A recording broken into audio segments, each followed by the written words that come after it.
Jai Hind.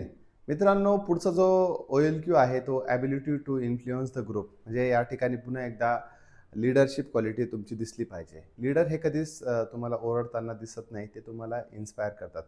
Influencing the group म्हणजे लोकांना तुमचं लॉजिक पटवून देता आलं पाहिजे. ऑफिसर्स तुम्हाला कधी ऑफिसर्स असले तुम्ही तर तुम्हाला फोर्सफुली अप्लाय करता येत नाही. ट्रस्ट बिल्ड करावा लागतो. तुमचा म्हणजे सब कलीग्स असतील त्यांच्यावरती तुमचा ट्रस्ट असला पाहिजे. आणि जी-टी-ओ टास्कमध्ये समजा तुम्हाला काही आयडिया द्यायची आहे, तर तुम्ही एकदम पोलाइटली ती आयडिया देऊ शकतात किंवा एकदम शांततेत तुम्ही ऐकून घेतलं पाहिजे आणि नंतर तुम्ही बोललं पाहिजे. आणि क्रेडिट तुम्ही हे तुमच्या टीमला दिलं पाहिजे. फेल्युअर आलं तर तुम्ही ते स्वतःवरती घेतलं पाहिजे. बॅड लीडरशिप कोणती असते, की तुम्ही खूप ओरडताय, शाउटिंग करताय, डॉमिनन्स क्रिएट करताय किंवा खूप जास्त बोलून किंवा प्रेशराईज करताय. तर गुड लीडरचं एक्झाम्पल असतं, की आपण सगळे मिळून हे ट्राय करूया. असं तो नेहमी आपल्या ग्रुपला समजून सांगत असतो.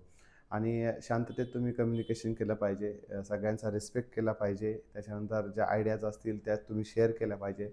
त्याच्यानंतर पॉझिटिव्ह बॉडी लँग्वेज तुमची त्या ठिकाणी दिसली पाहिजे.